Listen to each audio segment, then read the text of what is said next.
I'm Philippa, CEO of Paradigm Norton, and this is Life Matters More, where we explore ESG, sustainability, and the future of business. Dana Denis-Smith, welcome to the Paradigm Norton ESG and Sustainability podcast, Life Matters More. Just want to take a few moments to introduce you to our listeners, for anyone who unusually wouldn't know who you are. So you were born and raised in Romania and taught yourself English as a teenager. I understand by listening to the BBC World Service, largely. That's right. And driven by a desire to become an international journalist, you moved to the UK on a scholarship with Reuters and studied history at the London School of Economics. Transitioning into law, you trained at Linklaters, one of the UK's leading law firms, but you soon realised that there were systemic challenges faced by women in the legal profession, particularly the inflexible work structures that led many talented female lawyers to leave their careers after starting a family. And in 2010, while pregnant with your daughter, you founded Obelisk Support to address the attrition of skilled female lawyers from the profession. Obelisk offers flexible legal solutions connecting businesses with experienced lawyers seeking adaptable work arrangements. And the company has built a network of over 2,000 legal professionals, many of whom are women returning to the workforce after career breaks. Obelisk's innovative model has been instrumental in promoting diversity and inclusion within the legal sector.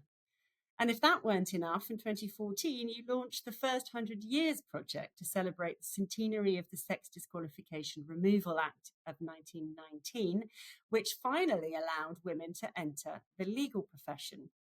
The campaign documented the stories of female legal pioneers through videos, podcasts, and exhibitions.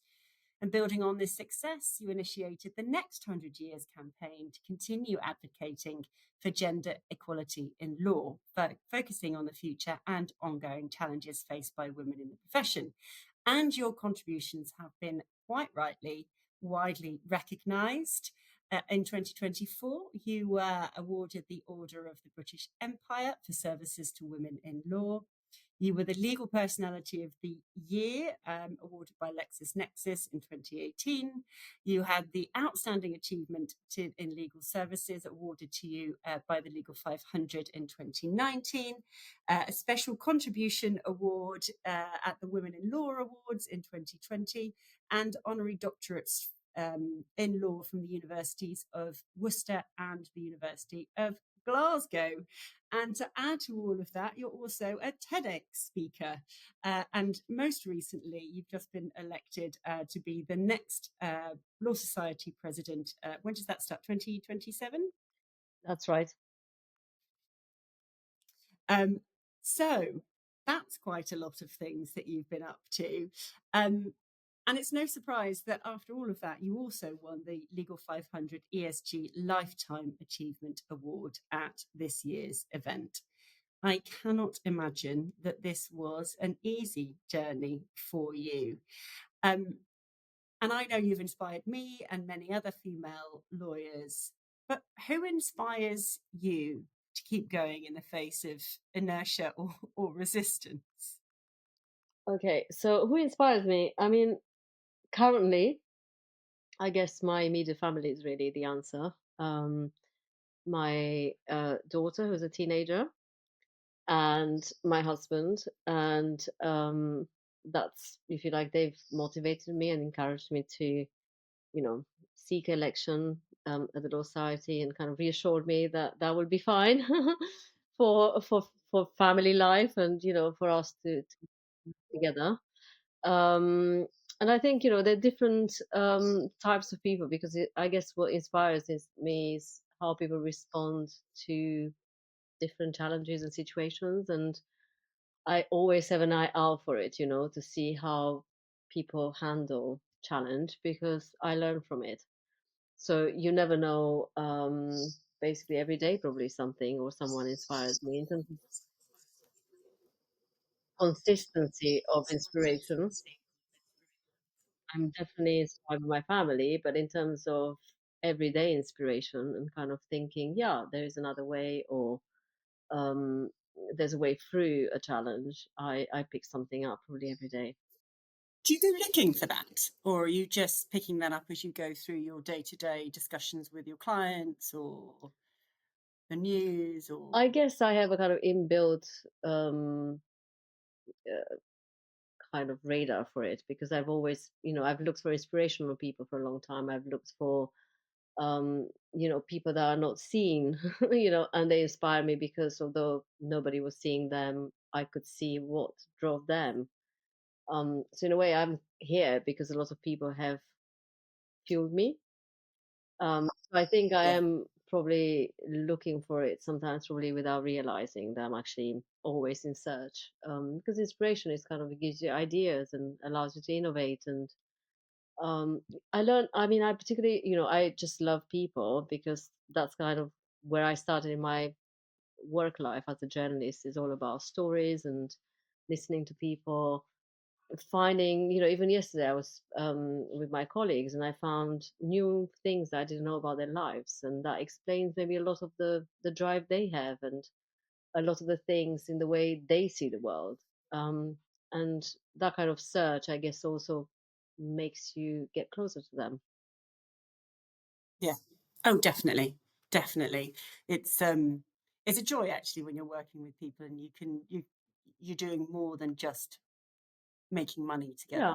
You're it's about, finding the common parts that unite you. Why, in a way, people end up working together for a reason. There is something that lands you in a particular organization. And obviously, for me, it's really important who chooses to work for Obelisk, or who chooses to engage with the first 100 years or the next 100 years. So, um, but also it's equally important to advocate with those who don't come in your path, right? So by knowing what brings you together, also you know what might keep other people further away, and that also teaches you how yeah. to maybe bring them in the tent. So for me, it's part of that kind of search for discovering more, I guess, more than meets the eye in people, and allowing them to kind of share a bit more, so that you can get closer to figuring out what shared values you might have.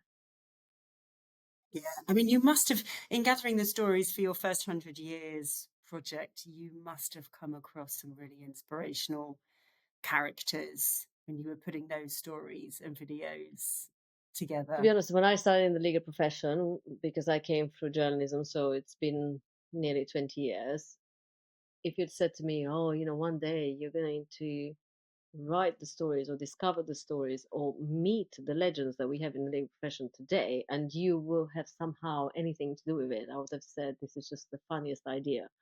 It never crossed my mind. It's beyond my wildest dream that I've met all the pioneering women of our generation and previous generations who are still with us. And it's an incredible privilege to have been able to come up with an idea that can bring them together and keep them close to us. It's a really special thing, and absolutely, I mean, I'm spoiled for choice.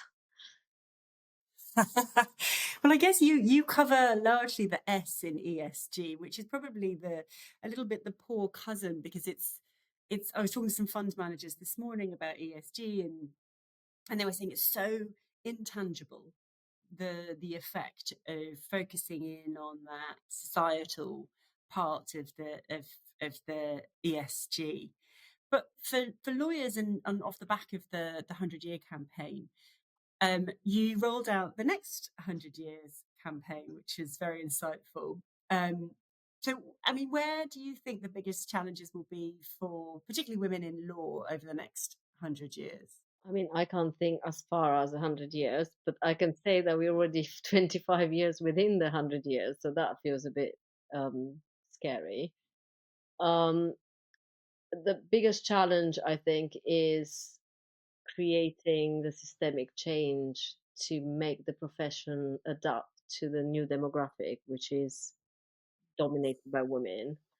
Um, but women obviously have to learn how to use that power of designing something slightly different, because they are the majority and they inherited something that wasn't really set up for them.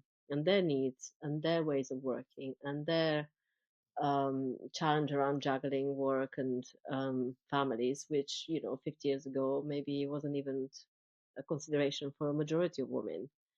So having to redesign a future profession when you're relatively new in the history of that profession, because it's been going on, lawyers are one of the oldest professions, right? So in that context, it's quite a challenge to rise to the top, to take the ownership, to imagine something different, and to execute. It's not easy. And I think for me, it's all about having a very clear goal of what a better future looks like and be able to break it down and say, well, what isn't working? And we kind of know because we knew already when people were leaving why it wasn't working, and make sure that we make some of the changes stick. Flexible working, for example, allowing people to work in a different way. I get that we have real estate that we need to fill. I get that even some parents want to get away for a few hours because they want to work in a different environment and meet with other people. But structuring work in an inflexible way around set days that work from an organizational design point of view, but not from a human point of view, just creates barriers to entry, barriers to retention, and barriers to leadership. Um, and then the other thing that I think is quite a major challenge, and we seem to really struggle with it. I mean, there's still more, basically. Gender pay gap is an issue. In some parts of the profession, it's just, from the get go. In some bigger firms, it starts quite well and then it starts going off. So obviously, earning well means that you have choices to buy whatever support you need. If you don't have the money to buy the support, you might leave because you will become the support. And a lot of the women from before, that was the thinking. Um, if basically what I need to do is to pay everything I earn, what's the point? And I'm still away from my child, so I might as well not do it. So women's kind of buying power to support themselves to stay in work, in higher paid work, is very important. And that's why the gender pay gap is an important metric. It's not because, of course it's important from kind of purely, legal point of view and everything, but it's about being pragmatic. It's about being able to have choices. And that's, if you like, the biggest win for us from the 20th century, moving into the new century, is to say women for education through knowledge, through better paid jobs, have now more choices. Now we should be able to Mm. exercise those choices. And the other one that seems to be, again, quite difficult to shake, and we found in our most recent, we have an annual survey that we carry out every year from the kind of grassroots to see what is the sentiment around one particular topic, is discrimination. It seems to be something that we just can't seem to take off. It comes in very many shapes and forms, but 80 something percent of the women that we surveyed basically said they suffer from sex discrimination, and that is a huge, well, it's almost a majority. So that means it's a very prevalent, very invisible again issue, but it is holding women back. It's undermining their self worth. It's pushing them out of the workplace. It probably devalues them in terms of pay. So it's a big one. Yeah, it's huge. And you work a lot with women who are returning from having babies and are probably in the eye of that, you know, the financial difficulty of paying for childcare, etc. That personal query over, are we still able to do the job in the same way that I mean, I returned to my law firm 3 times from maternity leave, and there are all those self doubts that you go back with, thinking, well, can I still do it? Can I, I'm doing a bad job at my job. I'm doing a bad job at mothering. I'm doing a bad job at, the your time is shrunk so much. But you at Obelisk run an award-winning Springboard program. Do you want to tell us a little bit about that and the biggest barriers that your returners faced? So we've always run some kind of development program for returners from very early on, actually, probably the minute I could go away. We used to do it on a Saturday because we thought, well, they can plan around everything else, and maybe kind of one day away on a Saturday was a possibility. So first of all, we made it free so they could actually just come. We made it quite fun. So I remember that one of the first sessions we had back probably 10 years ago was also involved somebody coming to talk to us about presentation from a kind of, how you dress. And then we had somebody who was a maker who came with hats, and we just had a bit of fun over lunchtime. So there was something different that broke them away a little bit from the day to day, to give them a sense that actually it can be fun to be with other people. And the other thing that I think is really important is I mean, we know obviously that a lot of people have children, right? But to realize that you really are not alone, and in hearing other people feeling the same way, it normalizes that everything you're feeling is not personal. It's something that everybody's going through, and we can see it through together.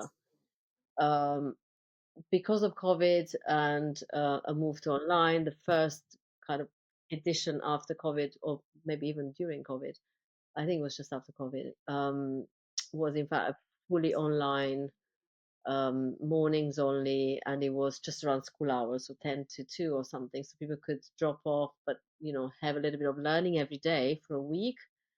And that was a combination of in-house general counsel coming to say, how has the workplace changed? How do they view retailers? Kind of hearing it from the people that are, buying, if you like, this kind of, n- resource and talent. And then, some coaches to try and give them that kind of sense of it is perfectly possible to be really up to scratch very quickly, which has always been my belief. We started the business, and we didn't, in the first years, obviously, I had my young daughter as well. So we didn't have any courses because, well, there wasn't much time. And I just believe that they need to get a contract to review, just get them some work. We looked at their skills in the round. Some of them were multilingual, some of them were, finance specialists. So we matched them to jobs that saw their skill set in the round. It could be a very technical document, but it was in German, and they realized actually there was more to them than they realized, because very often they saw themselves in a very narrow way. And, I'm a pensions lawyer, and that's the only job they will ever give me. And actually, you sit back and you look at the CV and you say, well, what have you got going for you? And there were, languages or other things. So we could position them in their expertise in a wider way to get them back just doing one thing, one, task that might be a 2 3 hour thing, but it would be enough for them to feel, hey, I've completed and I would be paid. And that's an exciting feeling. And I knew for many of them, they stopped earning, and that in itself has an impact in how you feel about yourself. You feel like a dependent because that's what you are. Having been an independent woman, suddenly you're no longer. And so there were small steps like that, where we looked, can we give them just the work rather than put them on a program? Because that would immediately, affect their confidence they can do it. Then we would put them in front. I mean, we'd have conversations, a very nice kind of warm environment where they will hear the market views them as talent that they like to hear from. And our most recent one, we decided to run it more as a kind of peer group where you create a kind of network for them as well. So they have, we've been running cohorts of returners, so that they have that, encouragement from like-minded people. So we cheer when, another one is in a job, and the aim is to get everybody into a job. And of course, you realize the one that's in the job, but there's three that haven't yet quite got there. They feel a bit deflated and unhappy, but the aim is to learn and say, this is how I prepared, this is how I did it. Actually, it's not so difficult. I thought it was going to be so much more difficult. So a lot of the time it's also, amplifying things that are not as big a deal as you might think, because you're not talking to enough people in the profession because you don't have time. So the mentoring sessions are online. We also have some companies to host a day for returners. So they have a kind of, a day with the legal team. And actually, we have one next week with one of our supporters.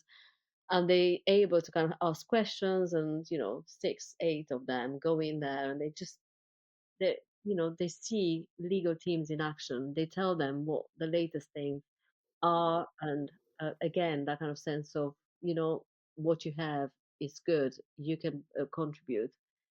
I think the obstacles are partly, obviously, we still have the battle of the gap on the CV. So the quicker you can explain, not hide the fact that you've taken a career break, but the quicker you're able to kind of have a more current story, obviously that helps. Um, so, being ready and presenting yourself as somebody who actually wants to commit to come back to work rather than just being explorative, being clear about I actually want a role or a job. And that's not the same as saying I'm just looking around to see how I fit into the what's now in the market. Being flexible, not being very set in the narrow skills that you might have or see yourself too narrowly. So there's you know, lots of obstacles, but nothing is not, you know, um, impossible to kind of overcome. I think it's a lot of it is mindset as well. Come ready to just go back and see what happens. And most of the time, the amazing thing is that you get a job.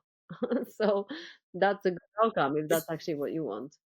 Um, Firms want good people, don't they, at the end of the exactly. day? Yeah, people with the right attitude, with the ability to be organized and actually juggle lots of things, it's a massive asset these days. Often there is no one more organised than a mum that needs to get out the door by 4 o'clock. That is, Exactly.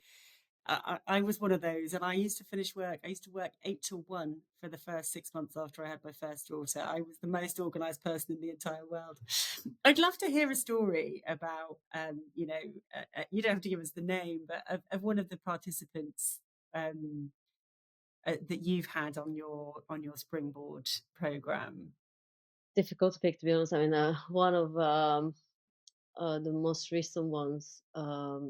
My favorite ones are the ones where we are able to find something for somebody who has been out for a long time, who's never kind of um, stopped being ambitious for themselves, but for whatever reason, everybody else was first. And then that turn never came. But hopefully, finally, for our program, they were here, and we made them our priority. And it was a kind of new situation for them to find themselves in, just suddenly people actually want to put you first. It's a new experience for them. So somebody, I think, from the previous cohorts, she had taken about 10 years out because her child was autistic, and she discovered that, and she basically prioritized the child to try and help navigate the whole education system, supporting the child, being able to put them through exams, to try and make a plan for the longer term for them. And so that took full time, basically. And they came back, and we were able to send them to a very major corporation on a commercial contracts kind of role. Initially, as quite junior, but it was, I think her background was finance or something very different. So it was a pivot. So she showed, suddenly she said, I really want to do it. I'm excited. I'm going to give it 100%. I'm committed to it. And it's not my general area of practice, but I will. And she, I think, I mean, we give them lots of materials, but I think she also used YouTube and kind of various other resources to kind of get herself up to speed about how do you negotiate all these things and what's out there that can help me. And the client absolutely loved her. It was an amazing success, and I think she was there for over a year almost. So an amazing way to come back, and then she's still working. So it's a really nice way to reinforce everybody else that actually nothing is over. You don't have to have a shelf life, and you can come back. And that was, yeah, definitely that was a really special one. Often people think it's just because you have a child and you just want to have lunch with other moms or whatever. There's this kind of misconception that women self-select out, and that used to really annoy me, that phrase, self-select out. But in fact, when you go underneath, there's a lot of complexity around the family, or the, having a child that needs your help, or more attention, or whatever. So there are actually other reasons why that decision was taken. It wasn't just, I want to have the time just to go shopping on somebody else's money. So there was this kind of misconception about why women leave, and it was because the setup would not allow them to be able to address other things that were very important, like a child that cannot look after themselves, which is only the right thing that you would do, prioritizing another human being. And for me, that's really exciting to be able to say, well, actually, it is possible to balance, maybe not all at the same time, but we need to make that kind of change in the mentality of of society, really, that women just do it because, well, they can afford it, and it's because they have perfectly fine children and there's no other pressure, because often the story is more complex. Yeah, I mean, what you said about um, that feeling that everyone comes first and I don't come first, it really resonates, and I'm sure will resonate with many of our listeners. It's and it doesn't have to be that way. That's a story that we kind of tell ourselves about things. Um, you're part of a much bigger kind of return to work ESG lens. I mean, I'm assuming you do think that returners should be part of any law firm or any firm's ESG strategy. What is it that you think is holding firms back from having that as a central part of their strategy? Are there just not enough people? Are they worried about something? Do they not thinking about it? What is it that's holding firms back? um I think a lot of the misconceptions, to be honest, because I think there are these ideas that people are out of date and they are disconnected and they won't be able to ramp up quickly, and they need a lot of hand holding. And you know but in my experience, even setting up the business, you can have an endless list of objections why nothing should change. Status quo can always be very easily justified because it's comfortable, Yeah. right? So actually thinking more broadly around your talent acquisition strategy and thinking, where how can I fit different types of people into my organization?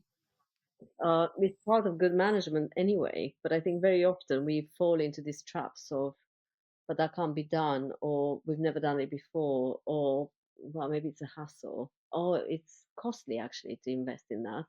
Will I get return on investment?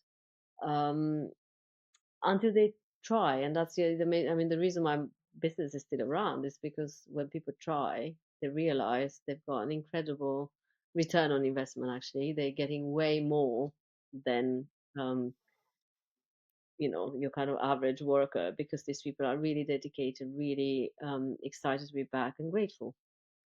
So I think it's this kind of the objections of change, the objection of being open to something different, and at a very human level is, to be honest, the lack of memory that it is maybe you as well that might also benefit from this at some point. So it's very easy. It's a bit like with aging, you kind of push it down the path because you're saying that it's not your problem, but it's inevitable.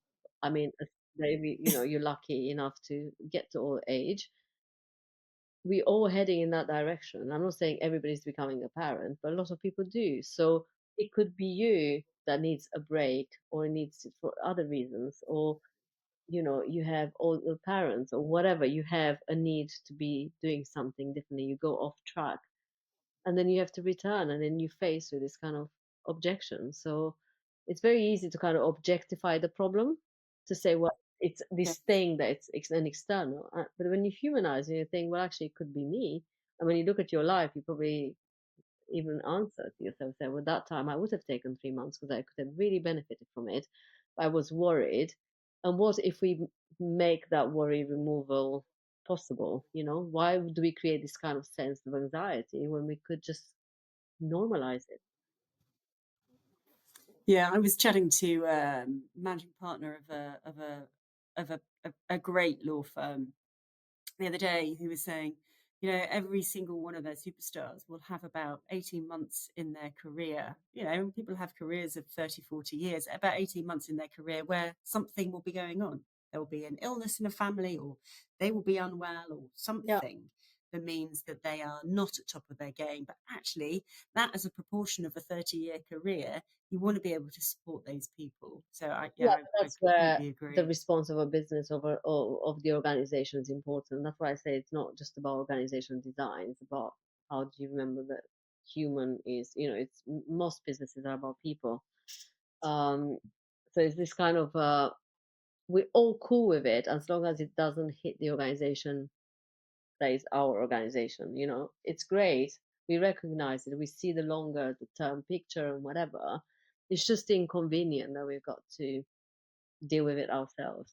And that's where the kind of subjective response comes in when it's not welcome because actually it's my problem. But if it's other people's problem, then it's okay. Um, Yeah, that subjectivity. So, I mean, I hate to use the word cultural because I think it's a massively overused word in amongst the corporate world. But is this a cultural shift? What does that cultural shift look like? How do you so there are more female solicitors. I remember when I graduated in 2000, it was the first year that there were more female law graduates than male, and here we are in 2025, and actually the equity partnerships are still not 50-50. What does that cultural shift look like in practice? Because if it's you, it's far more likely, as we know, to be a female issue than it is a male issue. so I think that part of the culture obviously is recognizing that technology is here and it has enabled us to work in a different way. And different organizations are, well, beyond COVID, kind of trying to think, well, what is the future of work supposed to look like? And that's a big question, but that's how workplace culture is built. Are you a remote first organization or are you an organization that's going to mandate 5 days in the office? I mean, it's a choice how you create that. I mean, it's all artificially created anyway. I mean, all businesses are, creations by design. So you can inbuild a certain type of culture in the organization, which is not to say that society tracks along the same path, because a lot of the kind of barriers around women at work or women at, with opportunities and even leadership come from our sense of what is the default and what's the expectation. What's the primary carer? Do you have really women leaders? I mean, just ask ChatGPT. If you say, I remember when we played with it, my daughter, we said, well, name me the world's greatest leaders. And they're all men, according to AI. So is society actually imagining a world where actually women have a very important role to play that's visible? Which is why the first 30 years created this role model library. And we continue that work because it's also about normalizing the decision makers are women. That therefore, if you enter and you are the majority, you can expect that you're one of the leaders in the future because you don't default to male persona. You are also a leader persona that exists. And I think we're quite far from that, but that's not about workplace culture. That's about society being behind, having certain stereotypes and ideas about who leads. And when you look at all these political photographs, right, from around the world, you have see the G7 groups or the G20. I mean, you literally find two women if you're lucky in the group, which means that that reinforces this idea that society and the way we live is designed and controlled by a set of people that happen not to be women. So all of it is connected, I think. But in the workplace, we can do better simply because we can sit down and say, well, if this process run this way, does it really need to run this way? It's 2020, 2025. AI is coming. We're looking at redesigning a lot of the way we do work, the way we communicate. Do we really need this response that will eliminate certain types of people? Um, and so I think that's the work we have to do better on. Moving on to your leadership within Obelisk, you have a 0% gender pay gap. Um, how did you get there? How are you sustaining it? I think it's quite easy, to be honest. And the way you do it is just, you know, the numbers. Every organization knows, because if you run a payroll, you know what you pay. And if you review and you constantly review and you have that policy, then you cannot not see it if it goes out of kilter. It is impossible to say that you don't know you underpay, or you're not, you know, making sure that people are paid equally for the work they do. So I think it's purely the data's there. Every organization knows it. It's about taking stock regularly enough to adjust and make sure that you keep it in the right balance, and being willing to put the money in there, because if you're seeing a lack of balance, then you have to think, well, I do need to adjust it. I mean, the other thing we know, because of the historic problem with the pay gap, it's not new. It's been going on since women first entered the workplace. They were always seen as a good bargain, basically. History tells us that.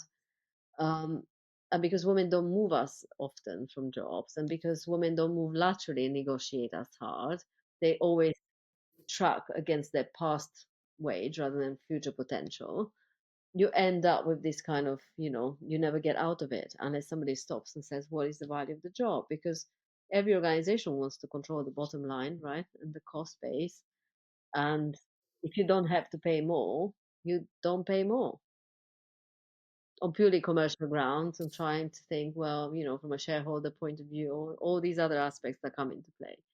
So the only way you do it is by, first of all, persuading the shareholder. In my case, it's quite easy because I am the shareholder. That's the right thing to do, and it will come at a cost for me, because if I make sure that I pay people the right way, there may be less for me. So when you draw the line, are you prepared to have paid more and lose something by doing the right thing? And not everybody's, you know, aligned with that vision. They might want to keep most for themselves. It's interesting. I think that's right, and I think your point around, well, I'm the person taking the pain, but I'm the person that thinks this is important, so I'm willing to take that pain. There's some really interesting research around ethical decisions and monetary wisdom, if you like. So having finances where you're well placed, where you are not going into debt, where you're not living beyond your means, gives you the option to behave in a way that having debt or living beyond your means that it's quite difficult for you to make the right decision, if you like, because your own personal circumstances are such that you are always going to choose your family first. You are always going to choose your mortgage first. You are always going to choose survival. And so I think there's some really interesting research out there about ensuring that you approach your finances in a way which means you give yourself the option to be ethical um, when you need to be. Yeah, that sounds pretty sensible to me.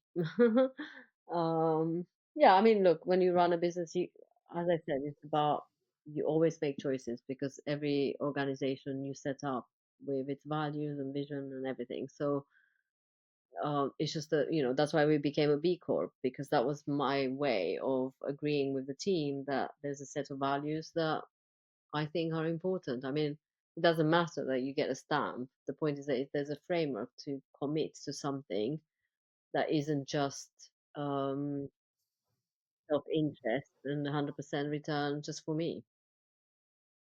Yeah. And so how do you implement it?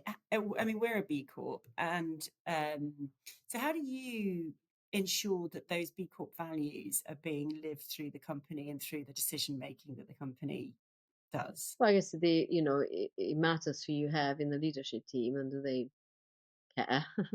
Do they understand them, and do they try to apply them? Because at the end of the day, you know, when you are the CEO, there's, you can model, but you're not going to be there in everything, right? So you need to have a management structure that respects that those values are important and they care about manifesting them. So that's one way of just making sure that they get talked about, and then we remind everybody that that's something that is important. Obviously, not everything applies in equal measure to us. I mean, there's certain things that we don't like. We don't have a huge environmental footprint, or so there's certain things that one of the things I look at, for example, is salary multiples. Do we have people that are? I mean, we don't, but I really like the question about, do you pay anybody 5 times more than the lowest paid? I think that's because that in itself also sends a message. Is this disparity ever justified? So there's certain Mm. things again you can track and you can look into and think, well, um, am I within this framework? I mean, not everything is perfect, but am I still within the values of this framework champions? And then most of the team are probably working at Obelisk because they care about the fact that we're a B Corp. And I mean, presumably when you're recruiting for Obelisk, uh, you are selecting on that sort of B Corp basis. How do you go about doing that? Well, actually, we have some jobs out at the moment. Well, the recruitment process reflects that, and obviously, values assessment and value alignment is important, right? And it's about giving people a sense of accountability, and that we look at values, not just results. So the values themselves are also part of the results and the assessment, and that's what we look for. So you can have the greatest performer, but if their values are so off the values that we have, then it's not going to work. And presumably that's reinforced by the value system within Obelisk itself. So if somebody is saying, well, we have to make this decision on the basis that we'll just make a load of money and we'll just forget about the difficult stuff over there, that they course correct on the basis of their the discussions with their Yeah, peers. I mean, we've always said this kind of phrase, human first. That kind of is the, if you like, the value, the Uber value, let's say, because we've got our own values. But this is kind of, the one that's trying to suggest how we should behave more generally as well. So there's a kind of filter that almost everybody applies, because is this human first? Is this linked to? Is this the right thing to do? And it's always worked really well from the minute we introduced it, because it just allows people to check in with themselves to say, well, is this the right way to behave, or is this morally correct? And Yeah. I think it works quite well. Um, and finally, you have had a hand in influencing all sorts of flexible pay work models and equity in sort of legal history. Of all the levers that you've pulled, which has been which has been the hardest one to move? I think the hardest thing has been, to be honest, being a female founder in the legal profession. It's still very rare. I mean, we still have more women now than we had. I mean, last time I looked, we had about 250 women of some scale. So not being a female founder that starts something, being a female founder that wants to scale something, um, it's quite difficult, because it's a very status driven industry where, being X something, or, having a network or having friends in the right places. So I'm talking about the pure financial ability to scale up. That involves also investments and, different types of interactions, not just having a great product. Um, and especially when you come with something as different as saying it's wrong that you outsource to another country, when you have hundreds of women that were trained here and they have the capacity, and we can pull the capacity and deliver the work right here and still create affordability, if that's the issue. That was difficult, because also you're doing two things. You're basically becoming a campaigner, entrepreneur, founder, which is extremely exhausting. It's already exhausting to be a campaigner for change anyway, because you're trying to explain to people a future they don't quite see. When you say it's a good, trust me, it's a good place to be, it will be better. But having to build a business where basically every door gets slammed in your face, because it's such a wacky idea about, well, this woman, I mean, so the objections evolved from the initial years where it was just about I can't trust somebody working at home because confidentiality, to all sorts of other reasons that come later.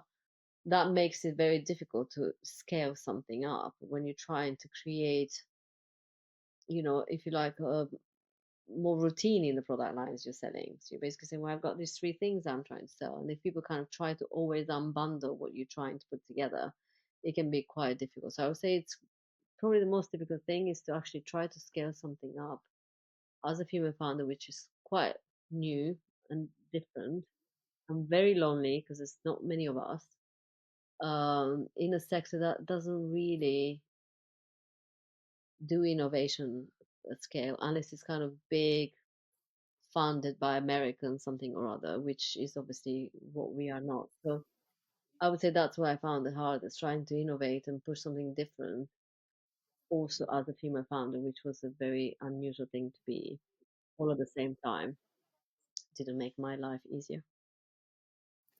Yes, no, there was an easier path for you to take, but you chose not to take it. And I'm sure there are just thousands of people out there that are very, very glad that you didn't take that. We hopefully will have people listening who are interested in ESG, interested in understanding what they can do, interested in having some actionable insight or recommendation. If you have a call to action for the listeners, what would your call to action be? Just don't sit on the fence. I mean, we all have a role to play, I think. And I think sometimes people, it's very easy to say, that's for somebody else to do, or it's not something that affects me directly. But you'll be amazed when you stop and say, well, but what if I could do something? What if I could contribute something? You'll be amazed how many more things you could do. It could be purely financial. You can say, well, I can donate something to this charity. That's all I'm prepared to do. That makes a difference. Work that we did so far with both the first 100 years, especially with the first 100 years, because it involved archiving, it involved recording, it involved filming, it involved a lot of operational cost. You can't do that without fundraising and having generous people give you support because otherwise nothing gets done, nothing is visible. So if you stop and think, how can I play my part? Sometimes people don't take that step. So I'll say, stop and ask yourself, how can I play my part? Allow people to give you a range of suggestions and then respond with generosity within what it is possible, not just financial, but in terms of time, connections, solutions, and yeah, get off the fence and get involved. That seems like a perfect place to stop. Dana, thank you so much. I really appreciate your time, your honesty, and you taking the opportunity to give us the benefit of what you've been doing. Pleasure.